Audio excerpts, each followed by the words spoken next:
Hi, and welcome to today's Sunday school class. And this is a new quarter, and we're starting a new book. I am in the email that I send with this video. I'm adding a printout of the lesson, so you can open it up and you can look at it on your printer, or you can print it out and follow along while you watch the video, however you want to do it. Here is the book, and it's Bible Studies for Life as Winter 2021. And the first part of the book is When Emotions Rise. And the first chapter that we're going to talk about today is Grief, Walking in Grief. And we're looking at Psalms 116, verses 1 through 9 and 15 through 17. So let's go ahead and get started. Being a Christian does not mean God's going to shield us from grief. We're always going to have things in our life that bring us grief. How we deal with that grief is part of being a Christian. We have to depend on God for everything, including dealing with our grief. He doesn't want us to hurt. But life as it is, when sin was introduced, there's going to be hurt. Mm-hmm. But there's ways you can deal with it with the support of God. Helps you understand what's going on and get you through these tough times in life. The book here talks about what makes you cry, what movies make you cry, and it says here that some people may have watched like Old Yeller or something when they were young, and so their dog movies will make them cry. And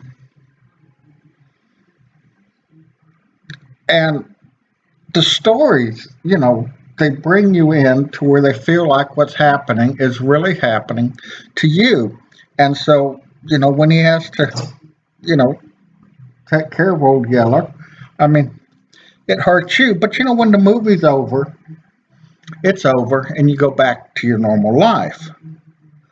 But when you have tragedy in real life, it's not quite that easy, because it doesn't just end when the movie ends.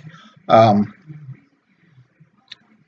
this time of celebrations, Thanksgiving and Christmas, and generally a joyous times, but if you've lost someone recently, it's tough.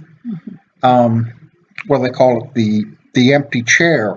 People who have been with us for many, many Christmases and are no longer with us. Right. But God is going to support you during this time and get you through it. But you have to ask for that support. You have to ask for that help. Linda's going to read us the first few verses here, 1 through 4, in Psalms 116. I love the Lord because he has heard my appeal for mercy. Because he has turned his ear to me, I will call out to him as long as I live.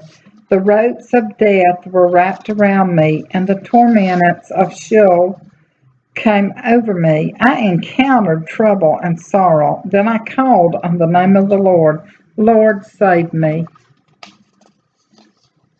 So,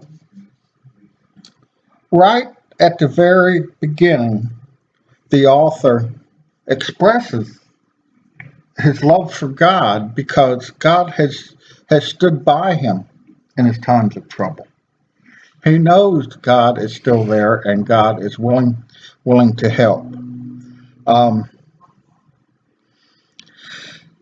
you can be assured that not only God just hears your prayers, but God listens to your prayers. Mm-hmm. There's a lot of noise going on, and you hear a lot of it, and you filter most of it out, trying to pick up the important parts. Um, Thing happened to me at work a few years ago, where we had a customer who had a car that the mirror didn't work, didn't go up, down, side to side, whatever.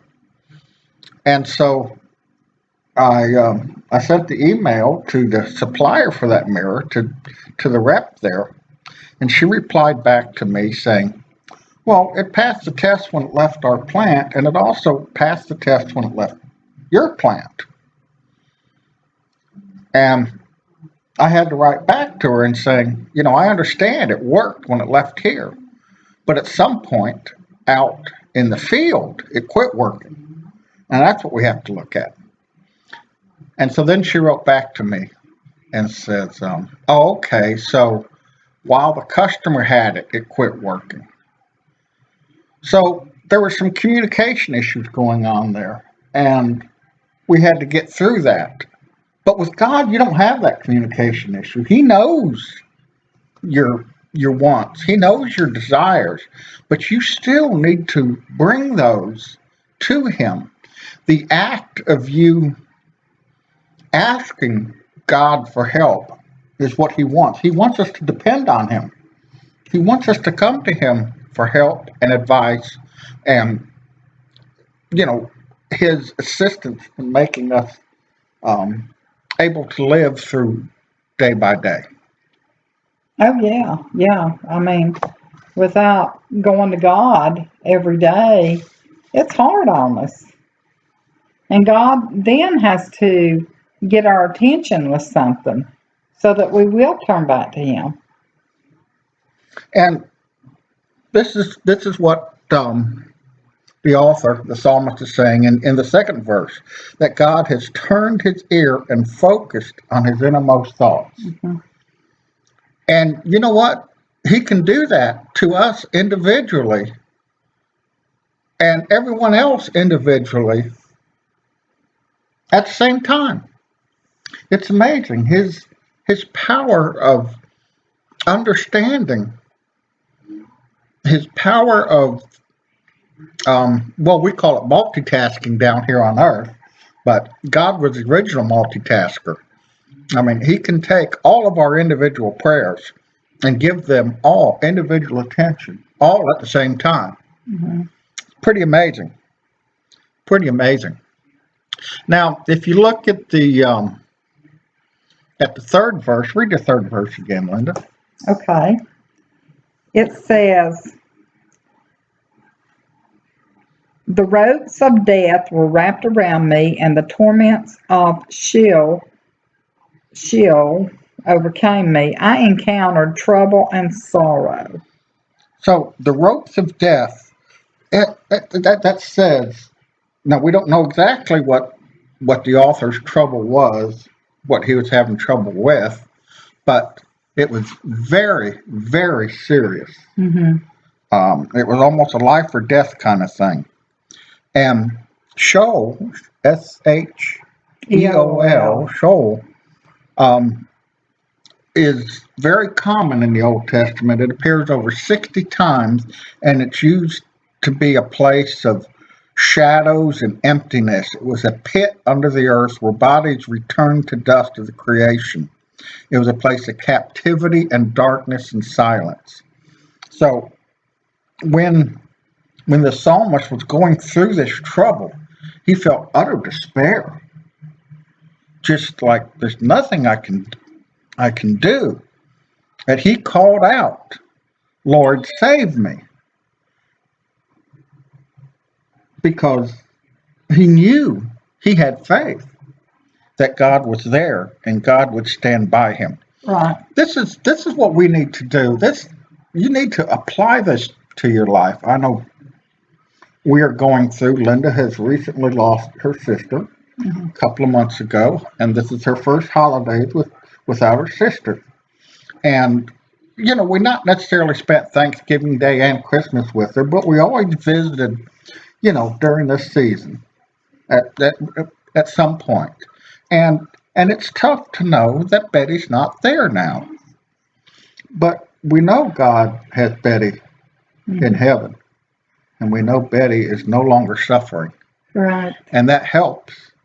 And we understand Betty's done her task here on earth.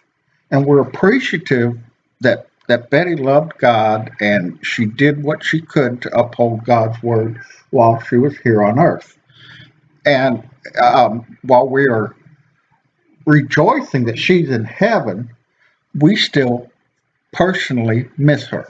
Oh, yeah. And it's tough. But we know God. I'm sorry. I keep moving over. We know God will take care of all these things for us. Mm-hmm. That even though we have times of sorrow and misery, but we know by trusting God, everything will be taken care of. And there's a question here. What might keep us from taking our sorrows to God? What do you think might keep us from taking our sorrows to God? Our own pride. Well, I can handle this. I got this. I'm all that. Not only that, but when we're grieving or when we're in depression, sometimes it's just so hard to pray, and it's not that we don't want to pray because God knows our heart. Mm-hmm. Sometimes you just can't get the words out to God. You don't know what to say. You don't know what to say. And a lot of times when you're feeling dejected and depressed, you don't want any help. You just want to wallow in your misery. Sometimes you just want to go get in a bed and go to sleep. And just hide. Mm-hmm. Sometimes you don't want help. And all these things can prevent you from asking God to help. Mm-hmm. There are many other things, and, y'all can talk amongst yourselves and, figure out things that help you by understanding what keeps you from God, mm-hmm. what keeps you from asking for God's help. Once you know and have identified those, when sorrow comes into your life again, then you have that ammunition to combat that. And you can go to God and ask his help. All right, exactly. All right, so the next verses, which is 5 through 9. The Lord is gracious and righteous. Our God is compassionate. The Lord guards the inexperienced. I was helpless and he saved me. Return to your rest, my soul, for the Lord has been good to you. For you, Lord, rescued me from death, my eyes from tears, my feet from stumbling. I will walk before the Lord in the land of the living. So, again here, the author says how wonderful God is. God is gracious. God is righteous. God is compassionate. Those are just wonderful attributes that even in time of grief we can recognize. Mm-hmm. God has these attributes. So first he says God is gracious, which means that the Lord returns kindness for our sin. I mean, we don't deserve it. We have sinned, but God is going to give us kindness anyway, even though we go against his word. Mm-hmm. Grace is rewards that you don't deserve. So he's gracious. And the third thing he said, compassionate, is very similar because God understands we are weak, mortal, and frail, and he has compassion for our condition. He has such great compassion, he sent his son down here to die for us. And the psalmist didn't even know that at the time, mm-hmm. but he still was able to recognize God's compassion. And the second thing he said was that God was righteous. and he has established a standard of obedience and exhorts every man and woman to flee from disobedience. He will be humanity's final judge as we give an account to him for all of our choices in life. So we have an example to follow, and that's very, very important that you know what is expected of you. I'm going to go back to my job. When I first started there, no one seemed to know what I was supposed to do. I kept asking, got very little guidance. And we got a new director in, and he set up very specific um, guidance for us. So we knew what our goals were. He gave us tools to get them done. And it was so much easier to work then when you knew what was expected of you. Mm-hmm. Well, God has revealed himself to us and shows what he expects of us. That is wonderful and gracious and compassionate there by giving us the example and the tools we need to carry out his mission for us here on earth.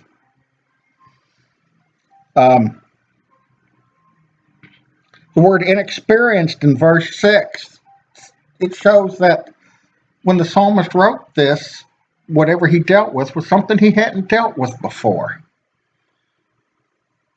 Which is, you know, we all deal with new tragedies. Linda has lost two brothers and a sister. And when she lost her first brother, it was just before I met her. But that was the first time she'd lost a sibling. And it affected her deeply. And it still does. She still talks about it. But God got her through it. And so the first time of going through this terrible trip, which I've experienced twice, I've had two brothers that have passed. And it's hard. But God helps us get through them. Even though we've never been there before, he still has a path for us to follow, and he shines his light on that path. But you have to ask for help. You have to ask him to come into your life and look for his answers. You know, when a person loses someone, you know, you're praying to God to comfort you, to give you peace, to heal you from this grief, because it's just something you don't want to go through. But God knows all about it when you lose someone. But there's also something else that you will go through when your family member and you're grieving over a family member like this.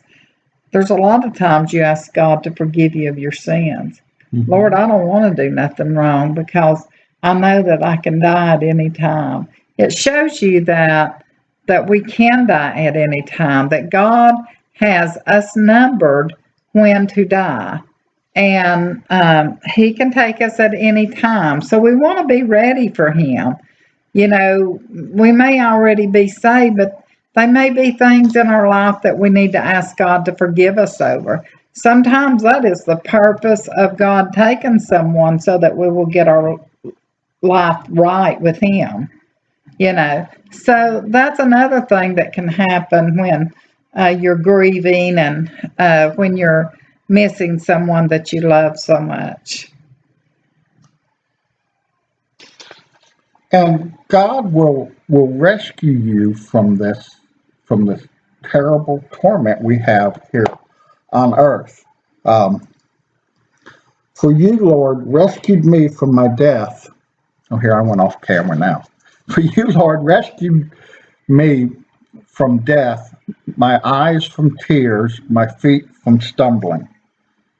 So everything that you do when you come short of the glory of God, your faith in God means he will overlook those shortcomings and he will save you regardless of whether you're worthy or not, because God is gracious and He will overlook your inadequacies as long as you love Him with all your heart. Mhm.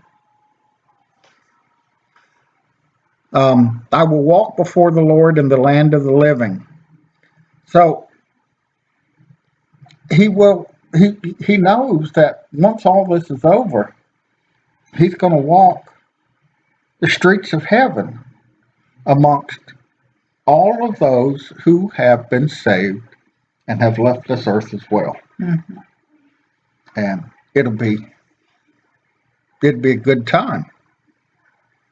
It'll be a happy time, and all this grief will have passed. Mhm. So while we're here on earth, yes, we're going to have to deal with grief and sorrow, but we know we have a deliverance in the end. Right, we do. All right, sweetie, why don't you go ahead and do verses 15 through 17? The death of his faithful ones is valuable in the Lord's sight. Lord, I am indeed your servant. I am your servant, the son of your female servant.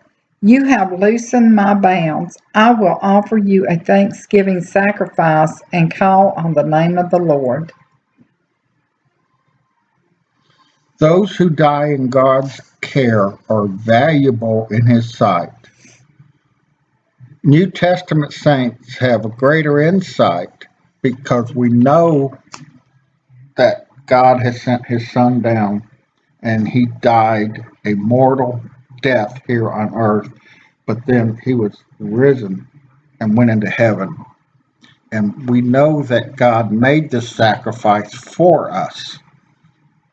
The psalmist didn't know that, and he had such great faith. He knew our value to God, even though he did not know the price Jesus was going to pay. Mhm. That's some pretty strong faith. Oh, yeah. I wish I had faith that strong. And so it says, I am your servant. You have loosened my bonds, which seems like might be kind of contradictory. But what it's saying is by being God's servant, you are free. You're free from you're free from evil. You're free from dying and a life of eternal torment. So by serving, you're also free. It's almost sounds like a paradox, but a lot of things that um, we have as Christians, we take on faith. And although we can't sit down and draw a logic puzzle to it, in the faith, we know that it works. Mhm. So,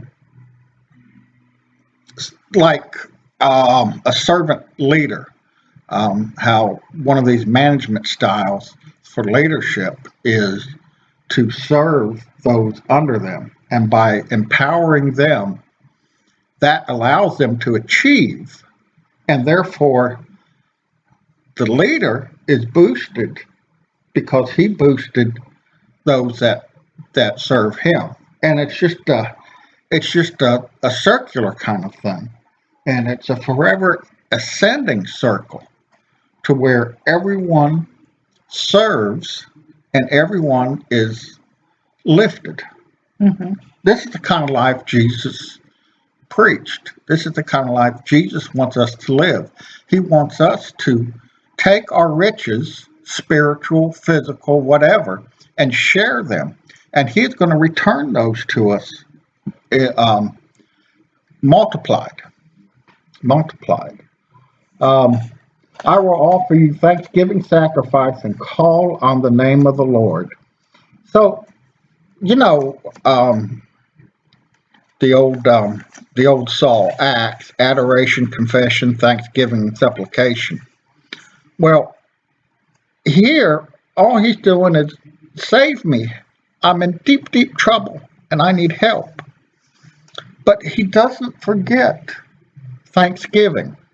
It was like the Samaritan who went back to Jesus and fell down on his feet, thanking him.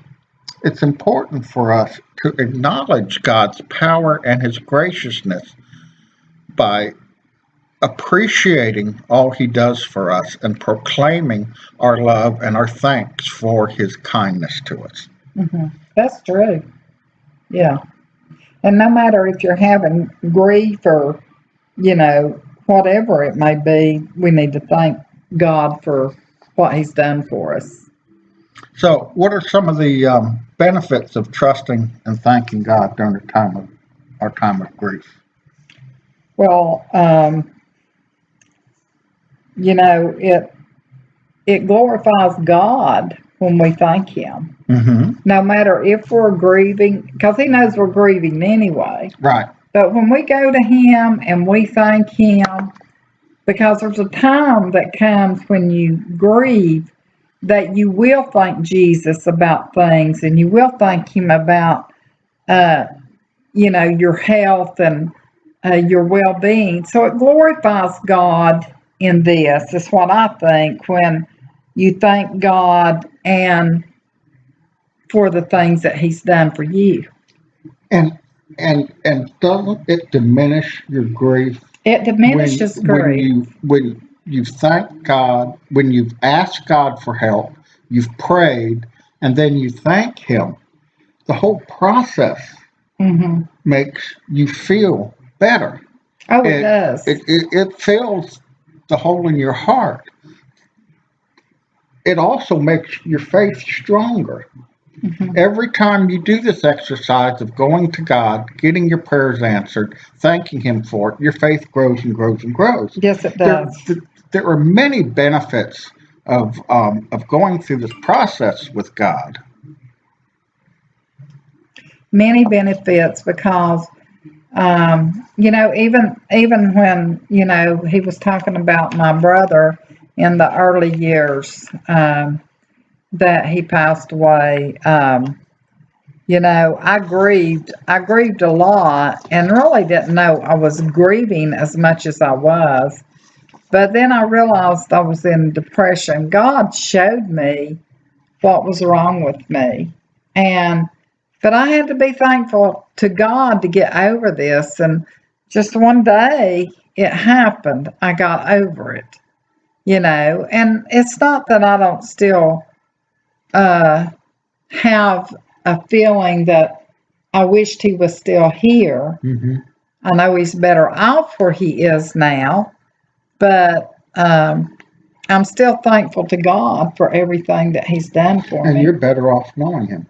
And I'm better off knowing him. Yeah, I am so thankful for that.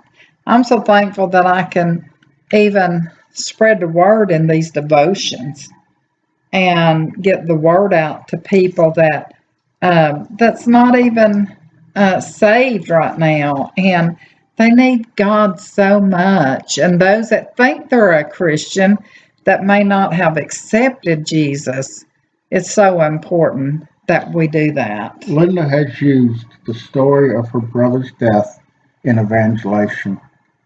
Evangelation, is that a word? Evangelism. While she was evangelizing. Because she talked to him and he said that he's crossing the river, and He was going across Jordan. It was just so inspirational for her that he saw God so clearly in his final time here on earth, and she has spread that message out. So yes, he died, and we're sorry he's not with us here on earth, but that gave her an important tool to use to spread God's word to others. Well, and not only that, it gave my family hope. Mm-hmm. It gave them hope to know that he was with Jesus. Yeah. And no, a lot of them wasn't as close to him as I was.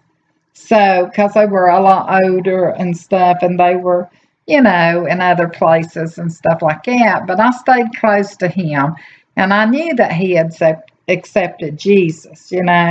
So, Jesus was showing me a thing or two, that he does walk with you through death. When you are dying, Jesus is there to take you across, you know. He's there to help you and to give you that peace, and you don't have to worry anymore. It's just another benefit of God's love and His graciousness. Hmm. It's it it's a good thing. I thank God so much for this too, and uh, it just puts a joy in my heart that I know that Jesus will be with us when we cross that river one day. Okay, so go ahead and look at page 20 in your guide that I gave you, and there are three applications here for you to live out what we have learned here. One is to pray. If you're grieving or you're with someone that's grieving, talk to God about what you're experiencing and feeling. Read the psalm and pray the psalm. Um, just lay it on God's feet for Him to take care of you. Hmm. Um, Make a list. List all the ways God has shown you grace and compassion when difficulties arise. Pull out the list and reflect on the ways God has worked in your life. This is part of what we were saying before, because here in this psalm, the psalmist was inexperienced in this particular grief. But now that he's gone through it, he has that experience to know that God will guide him through and help him through any event. And so that's what this listing is. You look at all the things God has done in the past to help you out and know that He will be there for anything Hmm. that life throws at you. Listen, if you have a friend or relative going through grief, invest time to sit with them. Just listen. You don't have to advise, you don't have to do anything. Just let them unload their heart to you. Do it as a prayer, so everything is laid out to God. I know many times, um, whether it's a spiritual problem or a problem that I'm having here in the physical world, it may not be. It may just be a work related problem or something. That if you talk it out, it feels better. And you understand better. Well, at the vet the other day, when we went to the vet to take Maggie, well, I asked Dan to take Maggie in. There were two women there, and they were both grieving. One of them's husband had died, and one of them's daughter had a mental illness. And they both talked to me about it. They had that grief, and I listened to both of them. And it was just so hard for them at that time, to deal with that grief, I thought you sent me in because you couldn't stand to see the kitten getting shot. No, that wasn't it. But I sit out there with those women until they went into the vet and listened to their problems, because it helped them so much to get that off of them, to maybe just to talk to somebody that sort of knew how they were feeling, you know. Linda, read that final paragraph there. Times of grief will come upon us all. Some of them will be far worse than a scene from a movie for sure. But hope and trust in the God who responds to our sorrow with grace and compassion will surely see us through. I think that's a great summary. It is. No matter what life throws at you, with God, you can overcome and still live a life adoring God and thanking Him for His gift here on earth and His gift to us in the future when we go to heaven. Right, exactly. All right. Well, thank you for joining us today, and we'll see you next week. Well, thank you and God bless.